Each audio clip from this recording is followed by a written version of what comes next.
ये चार्जिंग वाला teddy bear कब लाया था कुछ याद नहीं आ रहा। अरे सड़ेले, मैं चार्जिंग वाली नहीं हूँ, मेरे अंदर पूरा ट्रांसफॉर्मर फिट है। अरे मैं टेडी नहीं, लेडी है, मेरी फीलिंग समझना। देख नरम पाव, मेरे घर में खड़े होके तू मेरे को ही बात करना मत सिखा, वरना तेरी रुई निकाल दूंगा। पता नहीं किसने तुझ पे नींबू मिर्ची फिराई है जो लड़कियों की तरह चपड़ चपड़ कर रहा है।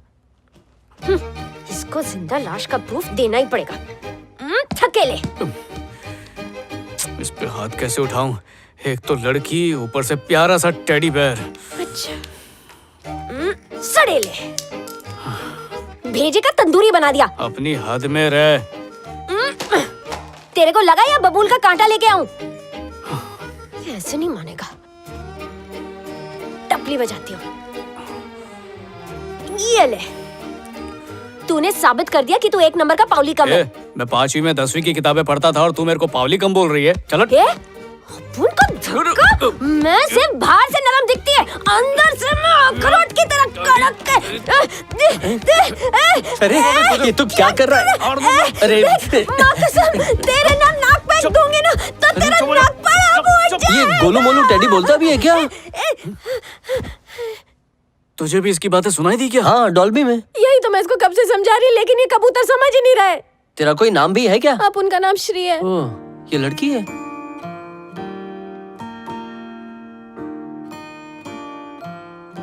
ये सच बोल रही है क्या? मैंने तो अपनी जिंदगी में कभी भी झूठ बोलता टेडी बेयर देखा नहीं है। इसका मतलब ये सच बोल रही है। ये तो दुख की बात है, नन्ही सी जान भूत बन के घूम रही है। ए, मेरे को भूतनी मत बोला। अरे उस दिन जब तुझे ट्रेन में सुपर हीरो की तरह फाइट करते देखी तो मेरे अंदर उम्मीद का एक चिराग जला। मुझ पे एक एहसान कर, ऋषि के घर ड्रॉप कर, वो अपुन से बहुत प्यार करता है। सीट बेल्ट पहन लो प्लीज।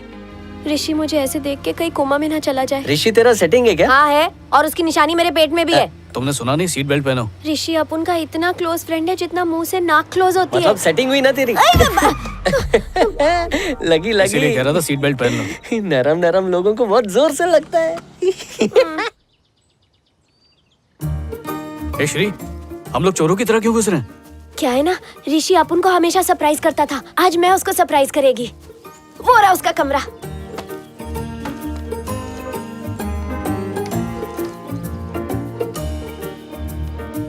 मॉम डैड घर से बाहर क्या गए? तुमने तो पूरा इंतजाम कर लिया। अरे ऐसा नहीं है, डैड के फ्रेंड्स आते रहते हैं तो ये सब डैड के सब यानी इटालियन में चेस। अच्छा, तुमने इटालियन कहाँ से? ए श्री, यहाँ पर कोई नहीं है, चल निकलते हैं यहाँ से। पर अपुन को ऋषि की और उसकी मम्मी की आवाज आ रही है। अरे टीवी चल रहा है। तुम्हारी क्या कोई गर्लफ्रेंड नहीं है क्या? गर्लफ्रेंड्स तो मेरी बहुत रही हैं। अब मैं क्या करूं, लड़कियां मेरे आगे पीछे घूमती ही रहती हैं। ऐसा क्या जादू चलाया है? कुछ तो होगा जो तुम पर भी चल गया।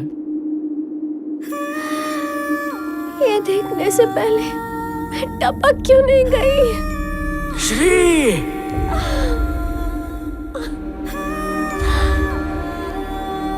अरे लड़के नहीं, तलवार लेके आऊं क्या? मोबाइल होते एक कनेक्शन जरा सा वीक क्या हुआ कि दूसरा एक्टिवेट कर लिया। अरे इतना गर्म होने की जरूरत नहीं है, तू तो टेडी बन गई है ना, उसके बच्चे तेरे साथ खेलेंगे। पूरा बैटर मैंने तैयार किया और इडलियां टेडी सेक से कर किसी और के शेरनी साथ। बन गई है, ज्यादा छेड़ मत वरना तुझे पंजा मार देगी।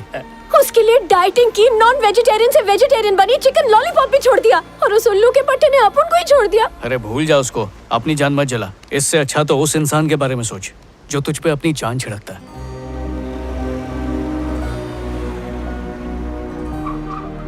शिवा, अपुन को जाने दे यार। मम्मी पापा अपुन को ये होलिये में देखेंगे तो उनको बहुत तकलीफ होगी। शिवा। कोई है क्या? Hello uncle aunty. ए, कोई नहीं है, चल चल वापस। देख, तेरे को टेडी का श्राप लगेगा। हाँ? नहीं, तुझे यहीं पर रहना चाहिए। ए, चल। कुछ सुना तूने? हाँ,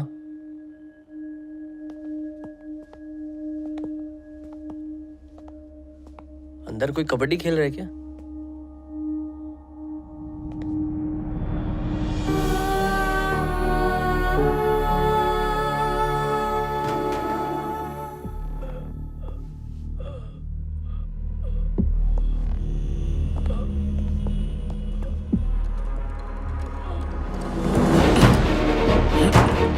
लीजिए पानी, अच्छा लगेगा।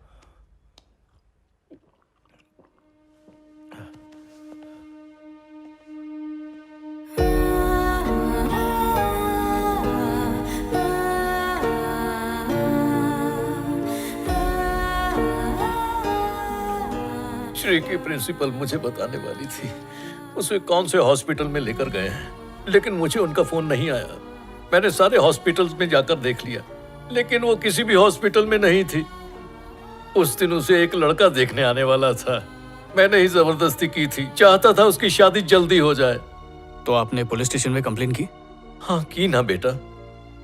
पुलिस ने सारे इलाके के हॉस्पिटल्स में चेक किया, फिर भी मेरी बच्ची का कुछ नहीं पता चला। पर मैंने उम्मीद नहीं छोड़ी थी। लेकिन उसके अगले ही दिन मुझे एक पैकेट मिला जिसमें मेरी बेटी का आईडी कार्ड और खून से भरे हुए कपड़े थे। कौन है? ऐसे बाप को जीने का क्या हक है जो अपनी बेटी को नहीं बचा पाया? ये लोग कौन हैं? ये दोनों श्री के दोस्त हैं। बेटा, आपकी पुलिस में कोई पहचान है क्या? मुझे पूरा यकीन है कि मेरी बेटी आज भी जिंदा है। तुम शांत हो जाओ स्वाति।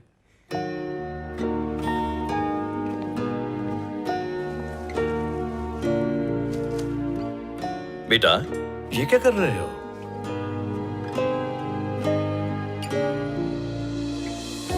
आपकी बेटी अभी जिंदा है। देखो, मैं पहले ही बहुत टूट चुका हूँ। हमें झूठी उम्मीद देने की कोशिश मत करो। मैं जानता हूँ आपके लिए मानना मुश्किल है, पर मैं झूठ नहीं बोल रहा हूँ। थोड़ा वक्त दे दीजिए, मैं उसे ले आऊंगा।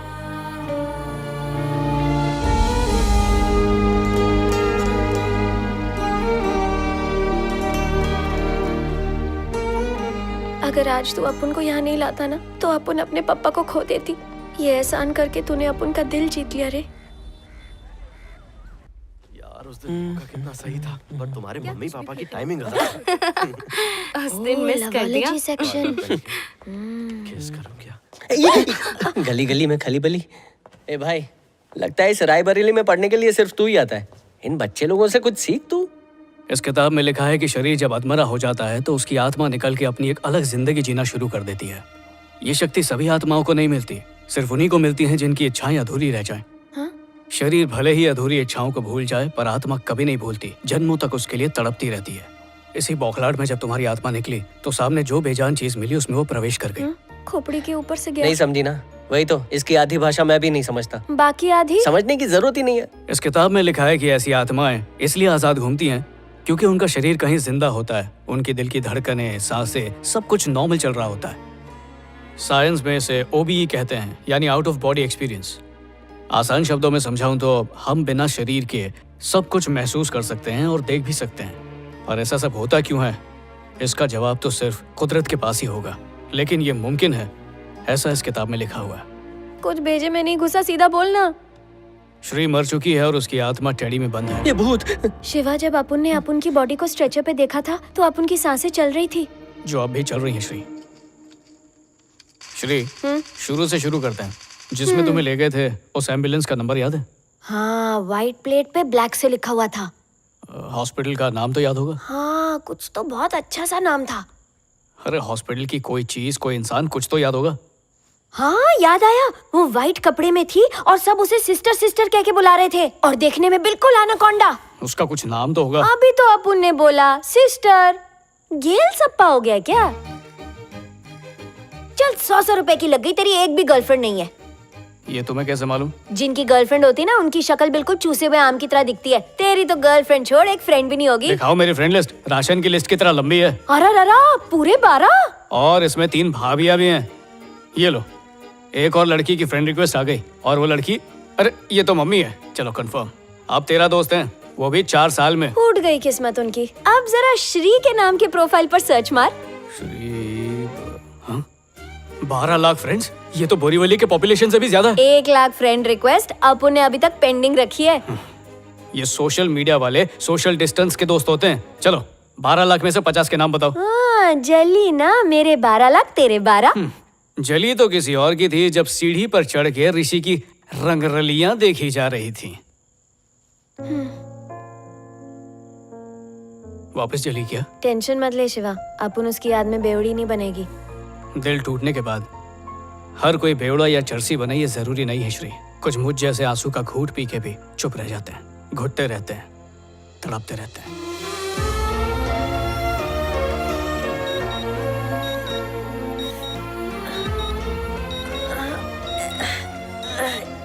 चलो टेडी होने का एक तो फायदा है, गद्दे बिद्दे की जरूरत नहीं पड़ती बाप।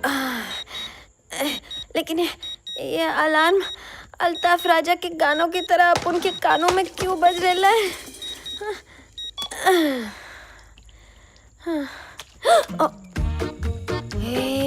ये उठेगा तो सोचेगा कि अपन ने सुबह का जलपान इधर ही कर डाला है।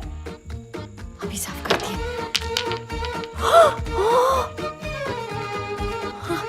साफ करती हूँ। पहले से गीला था, अब नीला। जब उठेगा तो मुझे लाल पीला कर देगा। होली अभी पिछले महीने ही तो बनाई थी।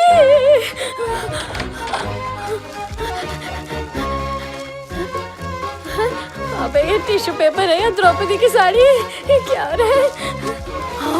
बाप रे, हथेली गरम कर रहा है। लगता है उठते ही गर्मा गर्म चमाट देगा। जल्दी गरम।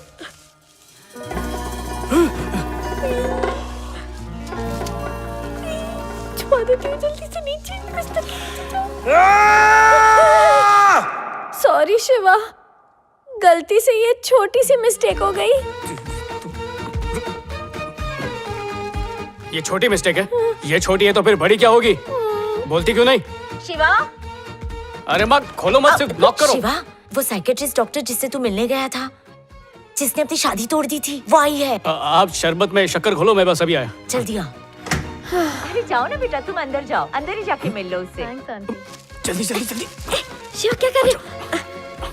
जब तक वो मेरे कमरे से बाहर ना जाए कोई आवाज मत करना। बस 2 मिनट ही तो लगेगा, अभी साफ कर देती हूँ।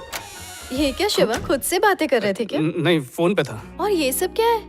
तुम्हें ओसीडी है तो मुझे तो लगा था तुम्हारा कमरा चकाचक होगा। इतनी गंदगी में कैसे रहते हो? वो आज मेरा ओसीडी उपवास है। इस उपवास में एक दिन गंदगी करनी पड़ती है। इंटरेस्टिंग। कैसे आना हुआ? खैर, मैं सीधे पॉइंट पर आती हूँ। तुमने जो कहा था उस पर मैंने सोचा और फिर मैंने अपनी एंगेजमेंट भी तोड़ दी। लड़का लंदन में रहता है, डॉक्टर है। हमारी सिर्फ 2-3 बार फोन पर बात हुई, दैट्स इट। मुझे उसके साथ कोई कनेक्शन ही फील नहीं होता था। देखो, अगर तुम लॉन्ग टर्म कमिटमेंट के लिए तैयार नहीं हो तो कोई बात नहीं, हम यूं ही साथ रह सकते हैं। ये क्या था? ऐसा लग रहा है मुझ पर कुछ गिरा। एनीवेज, तो मैं ये कह रही थी कि शादी कंपलसरी नहीं है, हम लोग यूं ही एक रिलेशनशिप में रह सकते हैं। सच्ची। हाँ, अभी ऐसा बोल रही है, कल तेरे को मीटू में अंदर करवा देगी। तुम्हें कुछ सुनाई दिया? अब लगेगी तेरी। कोई और भी है क्या इस कमरे में? नहीं, मुझे तो कुछ भी सुनाई नहीं दिया। मैं इसकी एक्स मुर्दा गर्लफ्रेंड। सुना? अभी सुनाई नहीं दिया? वहाँ कुछ नहीं है, सिर्फ कपड़े पड़े हैं। Oh my God, teddy, so cute. तुम्हारा बचपन का प्यार। हाँ। It's really cute. अरे संभल के। सॉरी, पता नहीं आज कुछ अजीब अजीब हो रहा है। हम बाद में कॉफी पर मिलते हैं, आराम से बात करेंगे। हाँ, मिलते ना।